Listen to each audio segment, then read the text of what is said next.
Hello and welcome to Earth Riot Radio. I'm Reverend Billy here at the Church of StopShopping. The Church of StopShopping. It is responding to the main event of American life, which is consumerism. Now the main event is Christmas and Hanukkah, and they must be opposed. And we must find the equivalent of the Church of StopShopping for Christmas and Hanukkah, because they are misleading old institutions. Unless they're reinvented, they are violent. And we are living right now in violence that we create. And how do we celebrate peace on earth right now? It's a contradiction. It's more than a contradiction. It's the wrong way to go. We've got to find a clarifying, radical, new kind of ritual for the turn of the year. Somebody, let's do this together now over the next half hour. Should we try that? Are we on an adventure together? Somebody give me an earth hallelujah. The earth will show us the way.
There was a tree in my neighbor's yard,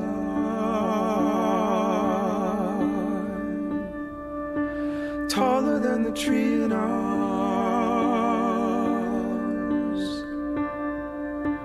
Climbed up to the top,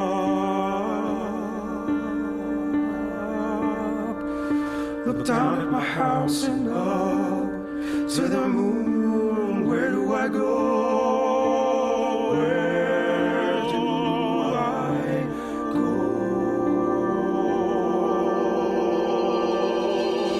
I go to the mountain.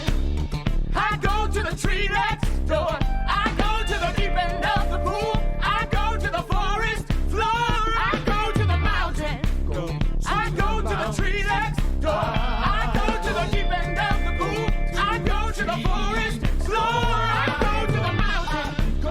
I go to the tree next door. I go to the deep end of the pool. I go to the forest floor. I go to the mountain. I go to the tree next door. I go to the deep end of the pool. I go to the forest floor. I go to the mountain. I go to the tree next door. I go to the deep end of the pool. I go to the forest floor. I go to the mountain. Go to the mountain. I go to the mountain. Go to the tree next door. I go to the mountain. Go to the deep end of the pool. I go to the mountain. Go to the forest floor. I go to the mountain. I go. I go. I go. I go. Go to the mountain. I go to the tree next door. Go to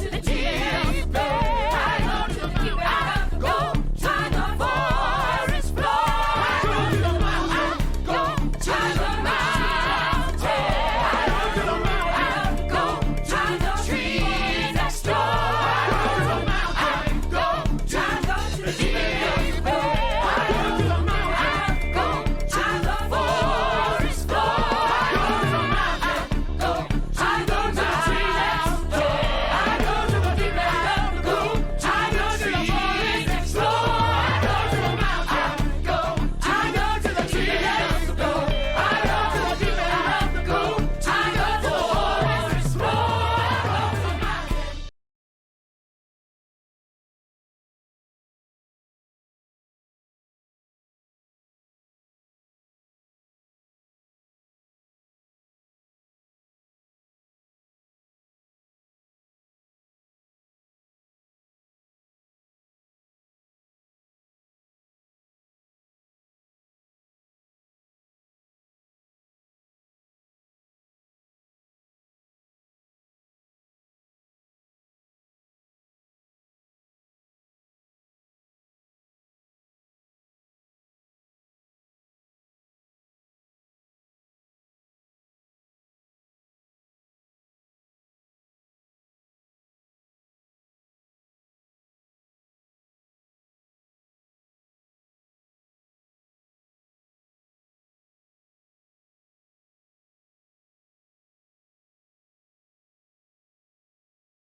The feeling of machines is not pleasure, not the weather, not the baby, not sex,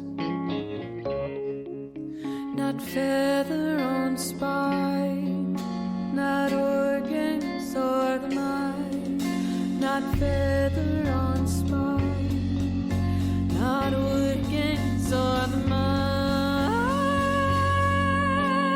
Ooh, the feeling of machines is not pleasure, not the weather, not the baby, not sex,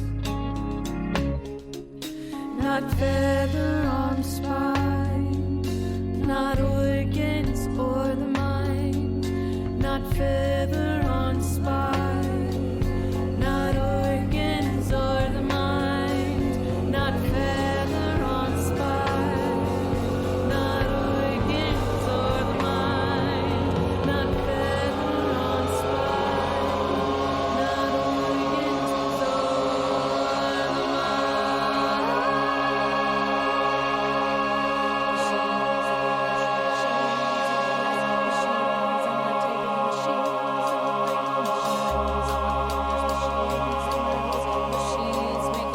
machines making meat, machines in the ocean, machines in the ice, machines on my table, machines in the machines on my fingers, machines making meat, machines in the ocean, machines in the ice, machines on my table, machines. Don't make war.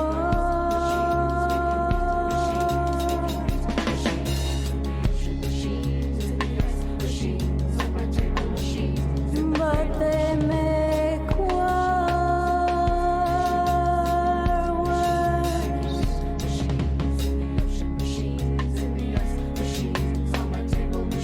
Worse for the earth.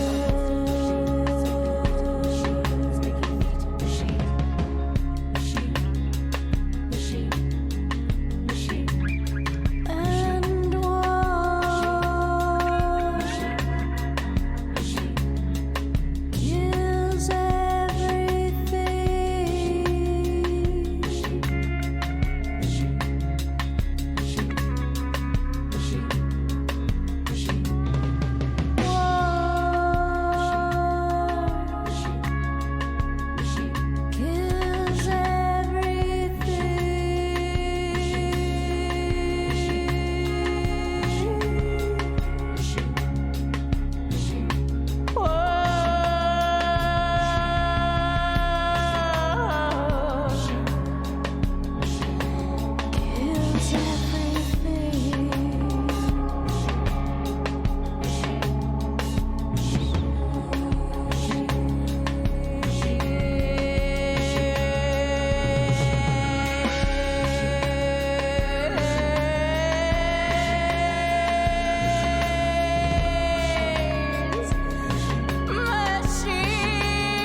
Hello, welcome to News from the Natural World. I'm Savitri D. Israel is carrying out mass demolitions and erecting military fortifications in residential areas of northern Gaza. More than 100,000 Palestinians have been driven from the affected areas over the last 11 weeks, according to the UN, leaving an estimated 30,000 to 50,000 people, less than an eighth of the pre-war population.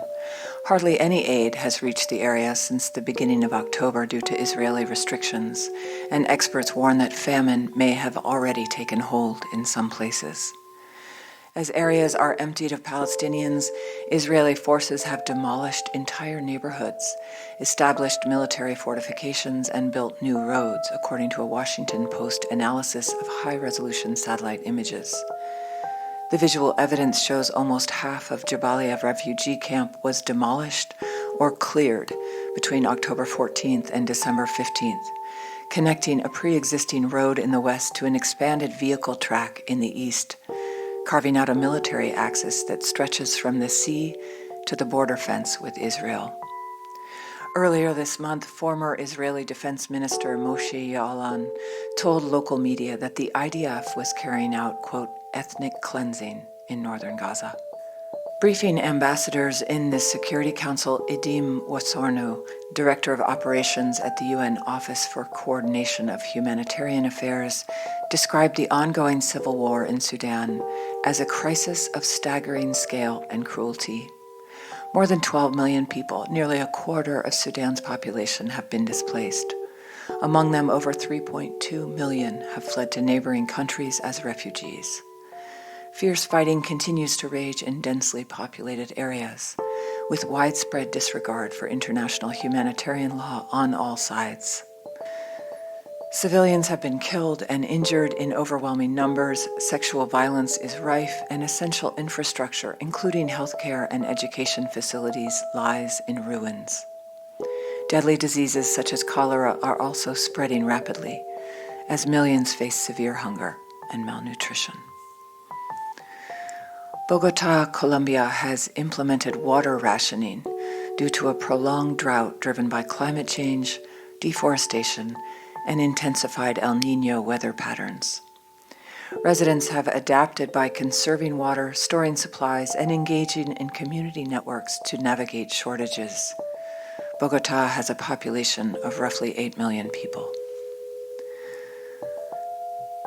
Half of California's legal cannabis products contain untracked pesticides, with pymetrozine found in 31% of tested samples despite its prohibition. Nearly 70 petrochemical companies across the U.S., including 30 in Texas, are sending millions of pounds of pollutants into waterways each year due to weak or non-existent regulations. A new report analyzed wastewater discharges from petrochemical companies that produce plastics across the U.S., finding that a majority of the facilities had violated Clean Water Act permits and few were punished. In addition, only a few states are regulating some of the hazardous chemicals or substances of concern, and there are currently no limits set from the EPA for these contaminants in effluent water guidelines for the plastics industry. In the past 30 years, plastic production at petrochemical facilities has skyrocketed. The EPA estimates that plastic production in 1990 was around 17,000 tons, and by 2018 it had doubled, reaching 36,000 tons. Out of the 70 facilities studied, 83% had violated the Clean Water Act at least once in the last 3 years. Nearly 40% of the facilities were operating on water pollution control permits that are outdated, but had been administratively continued by state agencies. Researchers have demonstrated how ordinary supermarket grapes can enhance the performance of quantum sensors, potentially leading to more efficient quantum technologies. The team placed a quantum sensor, a diamond containing special atoms, on the tip of a thin glass fiber and positioned it between two grapes. By shining green laser light through the fiber, they could make these atoms glow red. The brightness of this red glow revealed the strength of the microwave field around the grapes. Using this technique, they found the magnetic field of the microwave radiation becomes twice as strong when the grapes are added. Researchers at the University of Miami found 35 buildings along a 12-mile stretch between Miami Beach and Sunny Isles Beach sinking by up to 3.1 inches. About half the buildings are less than 10 years old, and nearby construction or shifting sand layers contribute to the settling. The study underscores the need for continuous monitoring to avoid potential structural damage, especially after the Surfside condo collapse in 2021. A Russian tanker broke apart and sank in the Black Sea during a storm, spilling thousands of tons of oil, while a second tanker ran aground nearby, raising concerns of environmental damage. The Volga-Neft 212 tanker carrying 4,300 tons of heavy fuel oil broke in half off Crimea's coast amid severe weather, and a second tanker, Volga-Neft 239, carrying 4 tons of fuel oil, ran aground. The oil spills threaten the Black Sea's fragile marine life, already harmed by ongoing military conflict. A new study provides the first evidence that California ground squirrels hunt, kill, and eat voles. The study is the first to chronicle widespread carnivorous behavior among squirrels and fundamentally changes our understanding of ground squirrels. It suggests that what was considered a granivorous species is actually an opportunistic omnivore. Through videos, photos, and direct observations, scientists documented California ground squirrels of all ages and genders hunting, eating, and competing over vole prey. The squirrels' carnivorous summer behavior peaked during the first 2 weeks of July, coinciding with an explosion of vole numbers at the California park. Anger has been shown to be a motivating emotion. Previous research found participants who felt more intense anger about climate change were more likely to take part in climate protests and switch to climate-friendly behaviors. Participants with more anger also reported less stress, depression, and anxiety. A new study identifies 13 main types of climate anger in those who admit to or express climate anger. 60% was directed at the inaction and apathy of other people. 13% was directed at those who deny climate change. 11% is directed at those who are seen as most to blame for causing climate change, such as large corporations, while 10% is directed at humanity, as in humans have done this. Around 9% is directed at the damage climate change is doing, and 8% at the slow pace of climate action. Another 8% felt angry because they felt powerless. And some of the less common forms include the injustice that younger generations would be more affected than older generations, environmentally harmful behaviors participants had observed in others, a lack of cooperation between people and nations on climate change, and finally, a sense of unfairness when individuals or certain countries are expected to make sacrifices when large corporations or other nations are not doing more. And now the sounds of extinction. 6 critically endangered Mekong giant catfish, one of the largest and rarest freshwater fish in the world, were caught and released recently in Cambodia, reviving hopes for the survival of the species. The underwater giants can grow up to 10 feet long and weigh up to 650 pounds, roughly the weight of a grand piano. Right now, they are only found in Southeast Asia's Mekong River, but in the past inhabited the length of the almost 5,000-kilometer-long river, all the way from its outlet in Vietnam to its northern reaches in China's Yunnan province. The species' population has plummeted by 80% in recent decades due to rising pressures from overfishing, dams that block the migratory path the fish follow to spawn, and other disruptions. The Mekong giant catfish is woven into the region's cultural fabric, depicted in 3,000-year-old cave paintings, revered in folklore, and considered a symbol of the river, whose fisheries feed millions. And hear the sound of the Mekong River.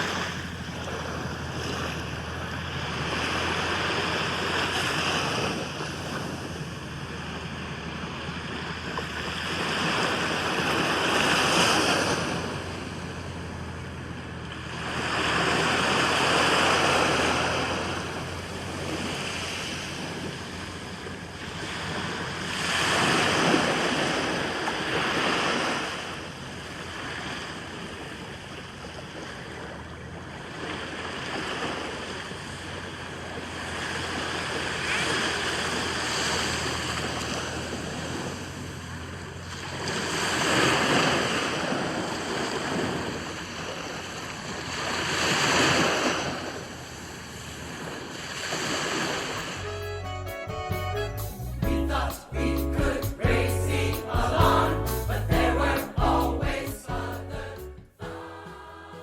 And now it's time to say thank you. And, well, we've got to move on into the holidays, into the turn of the year. And we look back on the year past and the year forward. Our idea at the beginning of his 29 minutes was to find a pathway out of the constricted, unmoving, super nostalgic holidays. And it's a lot to ask for a 29-minute radio show, but hopefully we with our music and our observations, we made it possible for you to ask some questions you may not have asked. I'd like to thank Shilpa Narayan, Ali Dineen, Sundar Ganglani from the Stop Shopping Choir. I'd like to thank the producer of these songs and oftentimes the composer, the person who also reads us, is the reporter for the news from the natural world. Our editor is Jason Candler. It seems to me that the thing that keeps us from the natural world oftentimes and keeps us stuck in habitual dead rituals is violence in the distance that we finance and we kind of know about it through the news, but we feel helpless to do anything about it. And of course, Gaza and Lebanon and Syria and the Ukraine and Yemen and on, out in that direction. Then there's another kind of violence, and that's purchasing sweatshop products. And that's countries all over the world. Philippines, Tanzania, Bangladesh, Mexico, just lots of young women and girls at sewing machines in particular. This is the famous image, but the sweatshop takes many forms, but this is the most famous one. They just don't work for anything, and they work for hours and hours and hours until they collapse. We've got pictures in our movie, What Would Jesus Buy, where they're just sleeping on the tables in front of them next to their sewing machines.